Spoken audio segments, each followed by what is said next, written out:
ఓం నమో భగవతే శ్రీరమణాయ. 2 ప్రశ్న విధి.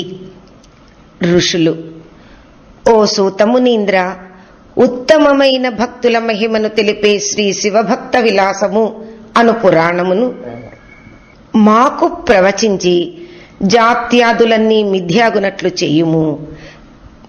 సూతుడు: కలియుగములో వేద పఠనము పాఠన క్రమము లోపించును, యాగక్రియాదులు సన్నగిల్లును, అష్టాంగ యోగాదులు వినష్టములగును, గురు శిష్య సంబంధము పేలవముగా ఉండును. ఇట్టి అస్తవ్యస్త పరిస్థితులలో సకల జీవుల యందు దయ, మైత్రి, ప్రేమ కలిగి పరమశివుని యందు దృఢభక్తి కల ఉపమన్యువు అను మహర్షిచే ఉపదేశ రూపముగా ఈ శివభక్త విలాసము అను పురాణము ఆవిర్భవించును. అది విన్నంతనే శివుని యందు ఉత్తమ భక్తి జనించును. ఆ భక్తిచే మృత్యువును అతిక్రమించగా పునర్జన్మ బాధ నశించును, సంసారము శమించును. శివుడు జీవుని తన ప్రతిబింబముగా సృష్టించి అతనికి జాత్యాదులు ఏర్పరిచి ప్రవర్తింపచేయుచు మరలా వాటిని తన కొరకైన భక్తిచే నివర్తింపచేయును.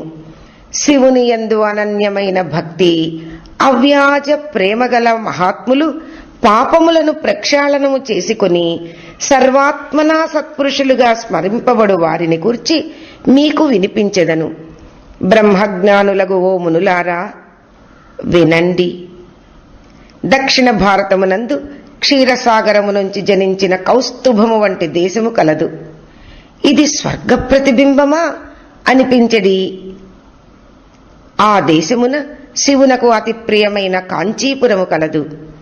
అది బ్రహ్మ విష్ణు మునీంద్రులకు తపస్సిద్ధిని కలుగ చేసిన పవిత్ర క్షేత్రము. జగన్మాతయగు కామాక్షీదేవికి ఆటపట్టు. అచ్చట పరాశర గుహను ఆశ్రయించిన శ్రీ మహావిద్య ప్రకాశమానమగును. శివుడు అక్కడ వేదమే మూలముగా గల ఏకామ్ర వృక్ష రూపముతో వెలిసి దాని క్రింద తపోనిష్ఠుడై సన్నిధి చేసి ఉండును. ఆ ప్రాంతము తన పవిత్రతచే తపస్సిద్ధిని శీఘ్రముగా కలుగచేయును. అచ్చట శివభక్తులు, తపోనిష్ఠ గరిష్ఠులు అగు వశిష్ఠాది మునీశ్వరులు కేవలం కామాక్షి ప్రాణేశ్వరుడగు ఏకాంబరేశ్వరుని సంతోషపెట్టుట కొరకే తపోవ్రతములను ఆచరింతురు. ఒకసారి మలయాచల వాసి లోపాముద్ర మనోవల్లభుడు అయిన అగస్త్య భగవానుడు శక్తి క్షేత్రమైన ఆ కాంచీపురమునకు విచ్చేసెను.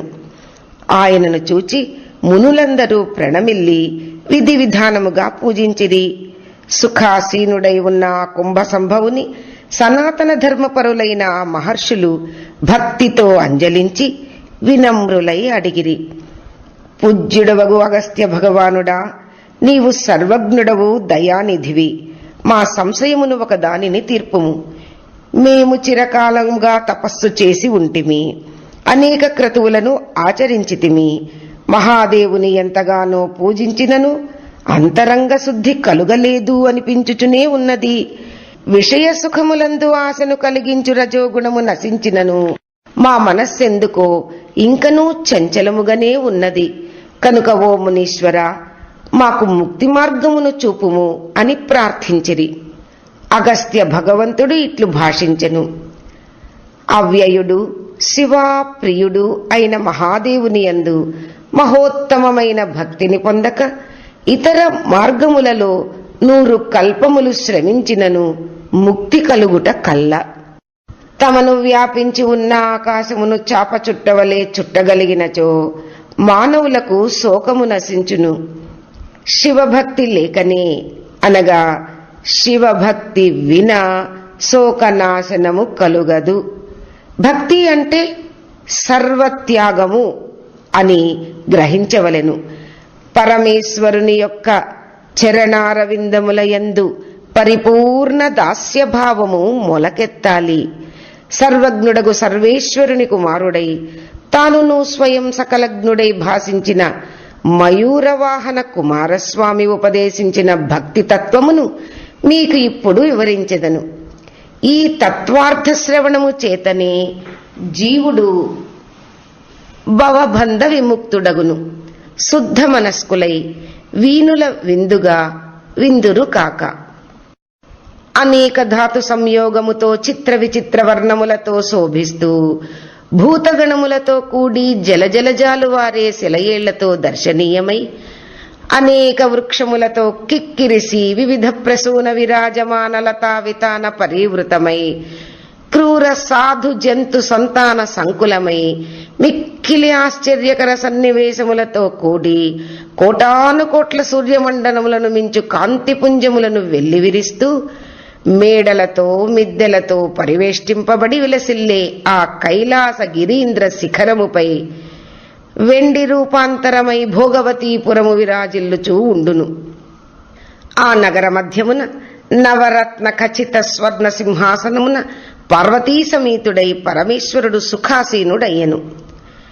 ఇలా కొలువు తీరి ఉన్న ఆ మహాదేవుని చెంత ఆదిత్యులు, మరుత్తులు, దేవతలు, యక్షగంధర్వ కిన్నెర కింపురుషులు, గుహ్యకులు, సిద్ధులు, సనక సనందనాది మునీంద్రులు, నంది ప్రముఖ వందిమాగధ గణము, రంభాతిలోత్తమాది అప్సరోగణము, ఇంద్రాది లోకపాలకులు, ఇట్లే వేర్వేరు దేవతా సమూహములు ఆ దేవదేవుని దట్టముగా చుట్టి ఆనందతుందిల హృదయారవిందులై భక్తియుక్తులై సేవించుకొనుచూ ఉండిరి. వారందరూ అనంగుని వీరంగముతో భంగపరిచిన లింగరూపి శివుని హృదంగముగా నామ సంకీర్తనలతోనూ స్తోత్రములతోనూ నానా విధములైన వాద్య ఘోషలకు అనువర్తితమైన నృత్య గానములతోనూ సాష్టాంగాది నమస్కారములతోనూ సంతుష్టిని చేయుచుండిరి. తాము కూడా పరితుష్టులు అగుచుండిరి. అట్టి శివునికి అతి సమీపంలో సౌనకాది మునులతో పరివేష్టితుడై ఉపమన్యు మహర్షి శివ కథామృతపానముతో మత్తుడై ఉన్మత్తుడై తన అనుభూతిని వారితో పంచుకొనగా రెట్టించిన ఆనందముతో ఉప్పొంగుచుండెను. ఆ సమయమున హఠాత్తుగా ఆకాశమున కోటి సూర్యుల ప్రకాశముతో జ్యోతి పుంజము ఒకటి స్ఫురించి అందరి దృష్టిని కొల్లగొట్టెను. మునులందరూ నిరుత్తరులై చిత్తరువుల వలె దానినే తేరిపార చూచుచుండగానే ఆ వెలుగు ముద్ద శివుని పాదార విందములో లీనమయ్యెను. వారందరూ ఇది ఏమి అని అడుగగా ఉపమన్యువు దానిని ద్వాపర యుగములో స్వస్వరూపవేత్త పంచాక్షరీ మహోపదేశము చేత కృతార్థుడైన జ్ఞానదీక్షను అవలంబించిన కృష్ణుడు అను నరవరునిగా నిర్దేశించెను. పిదప అతడు ఈశ్వర శాపము వలన సుందరునిగా జన్మించి భూతలమందలి దక్షిణ కైలాసమునకు వెళ్ళెను అని చెప్పుచూ ఉపమన్యువు ఆ దిశను ఉద్దేశించి భక్తిపూర్వకముగా సాష్టాంగ నమస్కారము చేసెను. అంత ముని బృందము, నీవు సకల మునిగణ పూజితుడువు కదా, అట్టి నీవు ఎవరికో నమస్కరించుట ఏమి అని సంశయమును తెలిపిరి. ఉపమన్యువు వారిని స్వస్థపరచుటకై ఇటుల చెప్ప ఆరంభించెను. సుందరుడు లింగోద్భవుడు అనగా సాక్షాత్ శివుని తనువు నుంచి జనించినవాడు. అట్టి సాంబ ప్రతిబింబమే శాపముచే భూలోకము చేరి అచ్చటి శైవ క్షేత్రములను నిత్యము సేవించుకునుచు ద్రావిడ గీతములతో గానము చేయుచు తన భూలోక యాత్రను ముగించుకుని నేడు కైలాసవాసుని పాదపద్మములను చేరుకొన్నాడు. ఇట్లు చెప్పగనే మరలా ఆ మహర్షులు దాసభావముతో ఆ సుందరుడు ఎట్లు సంకీర్తనము చేసెను. ఆ 63 భక్తులు ఎవరు? సుందరుడు ఏ ప్రదేశములో జన్మించి ఏ ఏ గ్రామములో సంచరించెను? ఆ క్రమము ఎట్టిది? మేము అడిగిన ఈ ప్రశ్నలన్నిటికీ సమాధానమును చెప్పుము. ముందు సుందరుని కథను వినిపించి పిదప ఆ భక్తవరుల గాథలను దయతో చెప్పవలసినది అని అడుగగా ఉపమన్యువు తిరిగి ఇట్లు ఉపన్యసింప మొదలెడెను. సుందరుడు దాసభావముతో ఎట్లు గానము చేసెనో ఆలకించండి. తిల్లవనము అను పేరుగల చిదంబర క్షేత్రములో విప్రులు పరమేశ్వర చరణదాసులు అగు 3000 మంది శివదీక్షితులకు నేను దాసుడను. నీలకంఠుడు మొదలైన 63 భక్త శిఖామణులు 4 కులములందు జన్మించిన వారు, హీనజాతుల వారు, శివ సాలోక్యాది చతుర్విధ ముక్తులు చూడగొన్నవారు, భక్తి అను రత్నమునకు సముద్రము అయినవారు, స్త్రీ పురుష రూపులు అయినట్టి శివభక్తులకు ఎల్లరకు దాసానుదాసుడను అని ద్రావిడ సూక్తులతో సుందరుడు స్తుతించెను అని చెప్పెను. ఋషులు అంతా ఆ 63 భక్తుల పేర్లను వినవలెనని అత్యంత కుతూహలముగా ఉన్నది కనుక మా కొరకు వారి కథాగానమును వేర్వేరుగా చేయవలసినది అని అడిగిరి. మహాభాగుడైన ఉపమన్యువు స్ఫూర్తిమన్మూర్తులైన ఆ సజ్జనులకు 63 భక్తుల పేర్లను పొంగి పొరలే భక్తి ఉత్సాహాలతో ఈ విధముగా తెలియచేసెను. సుందరుడు, కుమ్మరి నీలకంఠుడు, ఇంగితప్రదుడు అనే వైశ్య శ్రేష్ఠి, మారభక్తుడు, సత్యార్థుడు, వీరమిందుడు, అమరనీతి మహాచక్రవర్తి, దారకుడు, ఏనాదినాథుడు, ధీరుడు, కళానాథుడు, మానవిక్రముడు, భక్తేంగితవేత్త, చండేశ్వరుడు, వాగీశ్వరుడు, కులబంధనుడు, కురుంబుడు, పునీతవతి, అద్భుతి, నీలనగ్నుడు, నవనంది, జ్ఞాన సంబంధుడు, కలికాముడు, మూలనాథుడు, దండి, మూర్ఖుడు, మారసోమయాజి, శాక్యనాథుడు, నరశార్ధూలుడు, దభ్ర భక్తుడు, చేరరాజు, గణనాథుడు, పరాంతకుడు, సత్యదాసుడు, ధర్మకేతన నరసింహరాజు, అతి భక్తుడు, కలికంపనుడు, కలినీతి, శక్తి, పంచపాదుడు,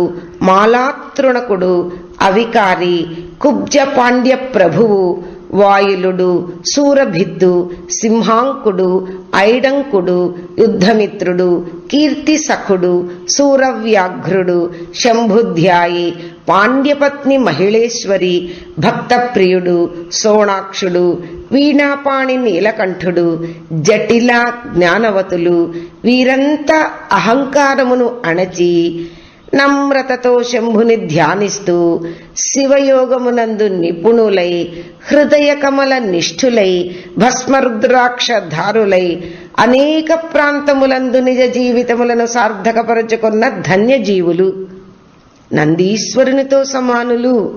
ఉపమన్యువు ఇంకా చెప్పసాగెను. కమలాలయములో పుట్టిన శివయోగులకు, ఆది శైవులకు, భస్మరుద్రాక్షధారులకు, చేరచోళ పాండ్య దేశస్థులకు పై చెప్పిన 63 పేర్లలో ప్రస్తావింపబడిన వారు ఏ ప్రాంతానికి చెందిన వారు అయినను వారందరికీ నా సాష్టాంగ దండము సమర్పిస్తున్నాను. శివైక నిష్ఠతో వారు శివపాదార విందములలో ఊరి హృదయ కుహరాలను నింపే భక్తి అను అమృతమును పానము చేసిన కళారాధకులు, వారి సేవకులకైనా నేను దాసుడను. వారికి అనేక శతకోటి సాష్టాంగ దండ ప్రణామములు. భక్తుల పేర్లను విన్నంత మాత్రము చేతనే పులకరించిపోయిన మునులు ఆయనను ఇలా ప్రార్థించిరి. భగవన్, మాకు సుందరుని అద్భుత చరిత్రను, అతని శాప వృత్తాంతాన్ని విశదీకరించుము. ఆ పైన ఓ కృపానిధి, ఇతరుల చరిత్రలను కూడా మాలో కరుణార్ద్ర రసప్రవాహము ఉప్పొంగే విధంగా వివరింపుము. వారి ప్రార్థనను మన్నించి ఉపమన్యువు ఆ చరిత్రలను ఉపన్యసించుటకు ఉపక్రమించగనే రోమాంచితుడై ఆనంద బాష్పపూరిత నేత్రుడై మాట పెగలక మౌనం వహించాడు.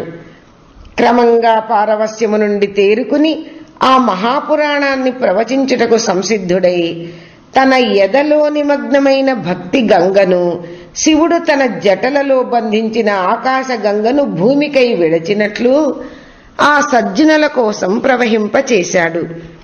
భక్తులారా ఆలకించండి. ఈ 63 సుందరుడు ప్రముఖమైన భక్తుడు, సాక్షాత్ కైలాసపతి ప్రతిరూపం. కాబట్టి అతని గాథను ముందు చెప్పుకుందాం అని ఇలా చెప్పసాగాడు. ఓం తత్సత్.